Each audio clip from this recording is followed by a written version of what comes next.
கிறிஸ்துவுக்குள் அன்பானவர்களே, வாரம் ஒரு சாட்சி நிகழ்ச்சியின் மூலமாக திரும்பவுமாக இந்த வாரத்தில் உங்களை சந்திப்பதில் நான் மிகவும் மகிழ்ச்சி அடைகிறேன். என்ன எல்லாரும் சந்தோஷமாக இருக்கீங்களா? இந்த உலகத்தில் மனிதனுடைய சந்தோஷத்தை கெடுக்கிறதுக்கு பல காரியங்கள் இருக்கிறது. அதுலேயும் பாருங்கள், நம்ம உடலில் ஒரு பிரச்சனைன்னு சொன்னால், நம்ம உடலில் ஒரு நோயின்னு சொன்னால் நம்முடைய சந்தோஷங்களெல்லாம் காணாமல் போயிடும். அதுலேயும் பாருங்கள், உங்களுக்கு முதல் நாள் தலை வலிக்குது, அடுத்த நாள் கண் வலிக்குது, அதுக்கு அடுத்த நாள் தொண்டை வலிக்குது, அதுக்கப்புறம் பார்த்தீங்கன்னா நெஞ்சு வலிக்குது, இன்னொரு நாள் உங்களுக்கு வயிறு வலிக்குது. அப்போ நீங்கள் எப்படி ஃபீல் பண்ணுவீங்க? சகோதரி ஒருவருக்கு பலவிதமான பிரச்சனைகள், அந்த உடல் பிரச்சனைகளில் இருந்து அவங்க எப்படி வெளியே வந்தாங்க அப்படிங்கிறத இன்றைக்கு நம்மோடு சாட்சியாக பகிர்ந்து கொள்கிறாங்க. இன்றைக்கு நம்மோடு சாட்சியை பகிர்ந்து கொள்ள இருப்பவர் சகோதரி அஞ்சலி சௌபே. இவர் உத்தரப்பிரதேசத்திலே காசிப்பூர் என்ற இடத்தை சார்ந்தவர். இங்கே மகாராஷ்டிராவிலே மும்பையிலே விரார் பகுதியிலே குடும்பமாக வசித்து வருகிறார். இந்த சாட்சியை நமக்கு அனுப்பி கொடுத்தவர் பாஸ்டர் பன்னீர் செல்வம் அவர்கள். எங்கே நாம் சாட்சியை கேட்கலாமா? धन्यवाद करती हूँ परमेश्वर का कि आज मुझे गवाही देने के लिए मौका मिल रहा है। मेरा नाम अंजलि चौबे है। मैं ब्राह्मण फैमिली से हूँ। मैं बहुत ज़्यादा बीमार थी।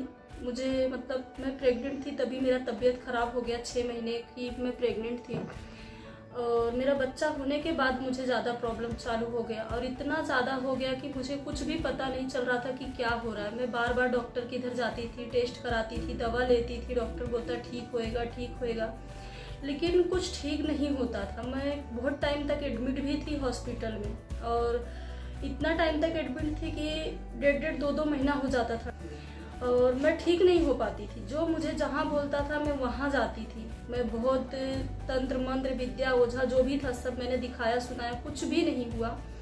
और मेरे सर में दर्द होता था बार बार। मुझे यहाँ पे नस सूज गया था सर का और मुझे किसी ने बोला कि आप जाके सिटी स्कैन निकालो। मैं सिटी स्कैन निकाली तो भी कुछ रिपोर्ट नहीं आया, नॉर्मल आया रिपोर्ट में। फिर मुझे बैक साइड दर्द हो रहा था, वहाँ का बोला कि एक्सरे कराओ। फिर मैंने एक्सरे कराया, फिर डिजिटल एक्सरे कराया, उसमें भी कुछ नहीं है। आँखों में प्रॉब्लम चालू हो गया, आँख का भी मैं रिपोर्ट निकाली, आँखों में भी मेरे कुछ भी नहीं निकला, नॉर्मल आया।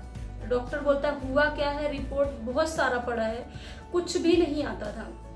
फिर गले में दर्द चालू हुआ। डॉक्टर बोलता है काम करो, आप थायराइड का चेक करा के आओ।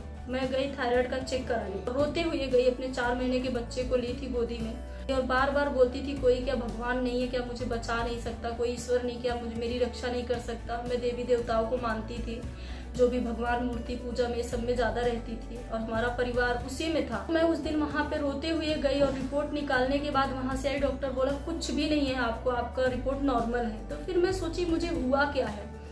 तो मैं जब स्टेशन का ब्रिज चढ़ रही थी, हमारे यहाँ पे स्टेशन है, वहाँ पे ब्रिज है साथ में, उस पर चढ़ के सीढ़ी उतरने ही वाली थी कि एक बहन मुझे मिली, एक मतलब सिस्टर मिली, बुढ़ी आंटी थी वो। और वो प्रचार कर रही थी कि हमारे यहाँ वसई स्टेशन है, वहाँ पे भुई गाँव एक प्रार्थना केंद्र है, उसके बारे में बता रही थी कि वहाँ पे छुटकारा होता है, चंगई होता है। एक पर्ची मुझे दी उन्होंने, ऐसे रास्ते में बांट रही थी और वहाँ पे वो पर्ची जब मुझे मिला तो उसमें एक वचन लिखा था जो यूहन्ना 5 अध्याय का है। उसमें लिखा था कि 38 साल के रोगी को परमेश्वर ने चंगा किया, कि पानी में उतारा और वो कुंड में जाते ही चंगा हो गया। तो बस मुझे वही वचन मिला और मुझे यही मालूम था कि मैं वहाँ पे जाऊंगी और वो कुंड में उतारेंगे और मैं ठीक हो जाऊंगी। मुझे बस यही पता था, मैं कुछ भी परमेश्वर के बारे में नहीं जानती थी। तो फिर मैं 1 हफ्ते बाद चर्च गई, जो भी मुझे मतलब समझ नहीं आया, फिर भी मैं एड्रेस पता निकाल के कैसे कैसे गई और प्रार्थना में बैठी जाके। कुछ समझ नहीं आया, मुझे लगा कि मैं आज ही ठीक हो जाऊंगी। पानी का कुंड ढूंढ रही, नहीं मिला, कुछ भी नहीं पता। फिर वहां से उदास होके निराश होके आ गई कि कुछ हुआ नहीं मेरे लाइफ में ऐसा। तो आने के बाद यहाँ पे फोन किया कि सिस्टर मैं यहाँ पे आई थी, मैं ठीक नहीं हुई। बोले सिस्टर ऐसा नहीं होता, आप आते रहो, आप ठीक हो जाओगे। लेकिन जो परमेश्वर का वचन मिला वो मेरे लिए बहुत महत्वपूर्ण था। मैं उसको पकड़े हुए थी कि मैं प्रभु में, जब परमेश्वर 38 साल के रोगी को चंगा कर सकता है तो मुझे क्यों नहीं चंगा कर सकता, कि मैं तो अभी मतलब 6-7 महीने से बीमार हूँ। मेरा यही थिंकिंग था। तो वो सोचते हुए मैं फिर चर्च में गई, दोबारा गई, नेक्स्ट हफ्ते गई तो फिर भी मतलब कुछ नहीं हुआ। और आधे 1 घंटे के लिए जाती थी क्योंकि प्रार्थना 4-4 5-5 घंटे का होता था। तो मुझे लगता था कि मैं जाऊंगी और चली आऊंगी, ठीक हो जाऊंगी। तो ऐसे में 1 महीना गई, कुछ नहीं हुआ। मैं यूपी में रहती हूँ, गाजीपुर जिला की हूँ। तो मैं गांव चली गई और गांव में 2-2.5 साल रही। निरंकारी में गई 9-10 महीना, और मुझे 9-10 महीना दरगाह में भी रखा गया। मेरा कंडीशन बहुत बुरा था। तो वैसा 9 महीना रहने के बाद वहाँ भी कुछ नहीं हुआ, मैं चली आई। फिर वहाँ से ये हुआ, मेरे हस्बैंड मुंबई में रहते थे, बोले रिटर्न आ जाओ।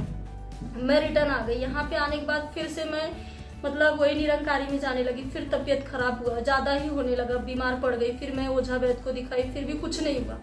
फिर मैं एक दिन रो रही थी बैठ के। मेरा एक फ्रेंड है मयंक अशोक कहार नाम है उसका, मैंने उसको रो रो के अपनी परेशानी बताई। एक यहाँ पे चर्च का उद्घाटन हो रहा है, तो मैं वहाँ पे एक ब्रदर है, उनको नंबर मतलब देता हूँ, उनसे बात करो, वो आपको बताएंगे क्या है, आपका शायद प्रॉब्लम का हल निकल जाए।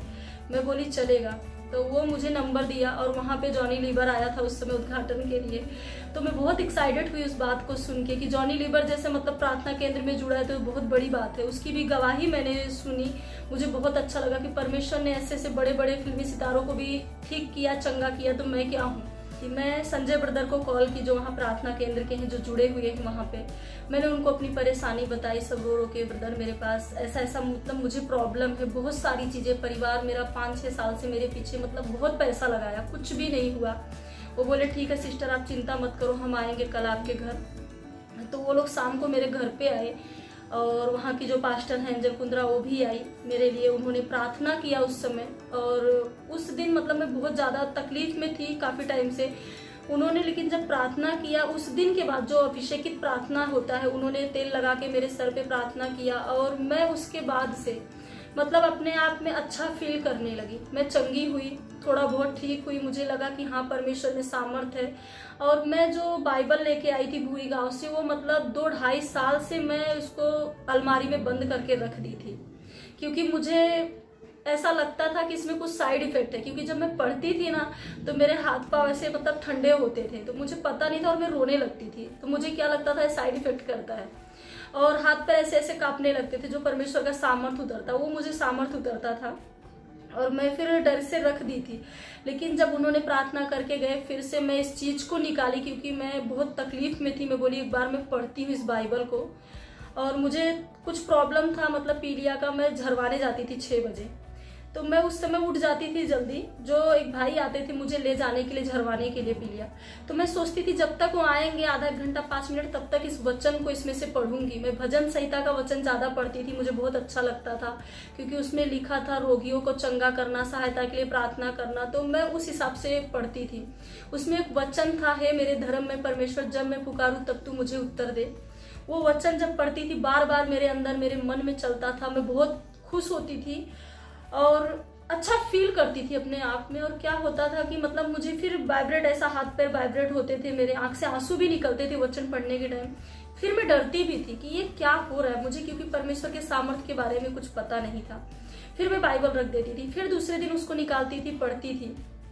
तो मुझे कहीं ना कहीं लगा कि इसमें जरूर कुछ राज की बात है, कि जो मुझे शायद साइड इफेक्ट कर रहा है कि क्या कर रहा है मुझे पता नहीं, लेकिन कुछ तो है कि जब तक पढ़ती हूँ तभी तक होता है, उसके बाद कुछ नहीं होता। तो मैं फिर दोबारा उसको पढ़ने लगी। जब 5-6 दिन 7 दिन पढ़ने लगी तो मुझे वो वचन छूने लगा, बार बार मेरे मन में आने लगा, और वो बजने लगा वचन। जैसे हम कोई गाना सुनते हैं, मन के अंदर बजता रहता है, वैसे वचन चल रहा था मेरे मन में। एक वचन वो चल रहा था कि हे मेरे धर्म में परमेश्वर, जब मैं पुकारूं तब तू मुझे उत्तर दे। और एक भजन संहिता 35 अध्याय का फर्स्ट से लेके 3-4 वचन जो थे कि हे यहोवा, जो मुझसे मुकदमा लड़ते उनसे तू मुकदमा लड़, जो मुझसे युद्ध करते उनसे तू युद्ध कर। ये सारे वचन मेरे मन में चलते थे, और मैं परमेश्वर मुझे उसके द्वारा चंगा करता गया। इस वचनों के द्वारा परमेश्वर ने मुझे चंगा किया है। बाइबल के वचनों के द्वारा बहुत सारे ऐसे वचन है जो मेरे मन को छू जाते हैं, और हर एक वचन परमेश्वर का सत्य है। उसका एक वचन ये भी मुझे मिला कि 12 वर्ष से लहू बहते रोगी को उसने चंगा किया था। तो मेरे भी जीवन में ऐसे कुछ प्रॉब्लम था। एक लिकोरिया का प्रॉब्लम था, काफी टाइम से मुझे था, जो बहुत सारी लेडीज बोलती हैं कि उनको रहता है, लेकिन वो एक ऐसा था कि जो मुझे बार बार होता था। परमेश्वर ने मुझे उन सारी चीजों से छुटकारा दिया। मैं रात को ड्रीम देखती थी, बहुत बुरा बुरा मेरे साथ गंदा होता था, लेकिन आज परमेश्वर ने मुझे बचाया। उन सारे बुरे ड्रीम से मुझे परमेश्वर ने निकाला। ये करनी ठान ली कि मुझे चंगा करने वाला परमेश्वर है, वो सब कुछ मेरे लिए कर सकता है। जब मैं गिरती थी फिर परमेश्वर मुझे उठाता था, अपने वचनों के द्वारा मुझे संभालता था। और मैं बिल्कुल भी बहुत मतलब बहुत वीक थी कि मुझ में बात करने की शक्ति नहीं थी, चलने की शक्ति नहीं थी, कि मुझे 1 किलोमीटर जाना रहता था। मैं रिक्शा करके मतलब प्राइवेट रिक्शा करके प्रार्थना में जाती थी। मैं मतलब चल भी नहीं पाती थी बिना किसी के सपोर्ट का। लेकिन आज मैं प्रार्थना में अकेली जाती हूँ, अपने बच्चों को लेके, अपने परिवार के लोगों को शुभ समाचार भी बताती हूँ और बहुत आनंद आता है। और परमेश्वर का बहुत सारा सामर्थ्य, बहुत सारी चीजें परमेश्वर ने मुझे गिफ्ट दिया, दर्शन दिया, अन्य भाषा दिया। मैं परमेश्वर को बहुत बहुत धन्यवाद करती, लाखों कोटि धन्यवाद करती हूँ इन सारे बातों के लिए और सारे प्रभु के वचनों के लिए और मेरी गवाही के लिए। मैं सभी भाइयों बहनों को जय मसीह की और धन्यवाद करती हूँ। நல்ல ஒரு சாட்சியை கேட்டோம் இல்லையா? பாருங்க, சாட்சி கொடுத்த சகோதரிக்கு பலவிதமான உடல் உபாதைகள், டாக்டர்ஸ்ட்டு போகிறாங்க, பலவிதமான டெஸ்ட் பண்ணுறாங்க, ஆனால் ரிப்போர்ட்ஸ் எல்லாமே நார்மலாக இருக்குது. அதுக்கப்புறம் பாருங்கள், அவங்க போகாத கோயில் இல்லை. கடைசியில் பாருங்கள், யாரோ சொல்கிறாங்க விரார் பகுதியில் புய்காங்கிற இடத்துல ப்ரேயர் மீட்டிங் நடக்கிறது அப்படின்ட்டு அங்கேயும் போகிறாங்க. ஆனால் அதுக்கப்புறம் சுகம் கிடைக்கல. சொந்த ஊருக்கே போயிடுறாங்க. அங்கேயும் போய் இந்து கோவில்கள், தர்காக்கள் அப்படின்னு பல இடங்களுக்கு அலைகிறாங்க. ஒரு சுகமும் கிடைக்கல. திரும்பவுமாக மகாராஷ்டிராவுக்கு வந்துடுறாங்க. ரொம்ப நாளாக வீட்டில் வைத்திருந்த வேதாகமத்தை எடுத்து வாசிக்கலான்னு சொல்லி திறக்கிறாங்க. அவங்க உடம்புல ஒரு மின்சாரம் பாய்ந்த மாதிரியான ஒரு அதிர்வு ஏற்படுகிறது. அப்பவும் அந்த பைபிளை வச்சிடுறாங்க, படிக்கலை. இந்த வேதாகமத்தில் ஏதோ ஒரு வல்லமை இருக்கிறது அப்படின்னு உணர்ந்து கொள்ளுகிறாங்க. பைபிளை திறக்கிறாங்க. சங்கீத புஸ்தகத்திலிருந்து சங்கீதத்தை வாசிக்க ஆரம்பிக்கிறாங்க. வேதத்தின் வசனங்களை வாசிக்க அந்த வசனங்கள் அவர்களுடைய உடம்பிலே கிரியை செய்கிறது. உடம்பில் உள்ள எல்லா நோய்களும் மாறி போகிறது. குடும்பத்தில் பெரிய சந்தோஷம், சமாதானம். இன்னைக்கு பாருங்க, அதே வேதத்தை அவங்க மற்றவங்களுக்கு எடுத்து சொல்றாங்க, ஊழியத்தில் பங்கு பெறுகிறாங்க. எங்கே நாமும் வேதத்தை தினந்தோறும் வாசிக்கலாமா? சங்கீதம் 119:72 அநேகமாயிரம் பொன் வெள்ளியை பார்க்கிலும் நீர் விளம்பின வேதமே எனக்கு நலம். Psalm 119:72 The law of your mouth is better to me than thousands of gold and silver pieces. வசனம் என்ன சொல்லுது பார்த்தீங்களா? அநேகமாயிரம் பொன் வெள்ளி எல்லாவற்றை பார்க்கிலும் அவருடைய வேதமே நலம்னு சொல்லப்பட்டிருக்கிறது.